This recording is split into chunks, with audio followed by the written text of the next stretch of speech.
Protein మీ మూత్రంలో ఉంది. మీకు ఇది ఎలా తెలుసు? మీరు మూత్రం చేస్తుంటే, పాల్లో చూస్తుంటే, అక్కడ చాలా ఎక్కువ నురుగు ఏర్పడితే, మీ మూత్రం పారదర్శకంగా లేకుండా చాలా ముదురు లేదా మబ్బుగా ఉంటే, అది మీ మూత్రంలో ప్రోటీన్ లీక్ అవుతోందని సూచన. డాక్టర్ దగ్గరికి వెళ్తారు. డాక్టర్ మీకు మూత్ర పరీక్షలు మరియు కెఫ్టీ కిడ్నీ ఫంక్షన్ టెస్ట్ సూచిస్తారు. ఇప్పుడు కెఫ్టీ రిపోర్ట్ సాధారణంగా వస్తుంది, కానీ మూత్ర పరీక్షలో మాత్రం ప్రోటీన్ కనిపిస్తుంది.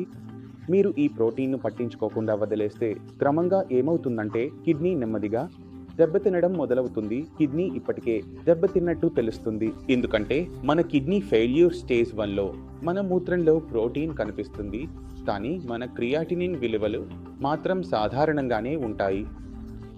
కాబట్టి మీరు ఈ వ్యాధిని పట్టించుకోకుండా వదిలేస్తే, నియంత్రించకపోతే కొన్ని సంవత్సరాల్లో 4, 5, 6 సంవత్సరాల తర్వాత మనకు కిడ్నీ చాలా వరకు దెబ్బతిన్నట్టు తెలుస్తుంది.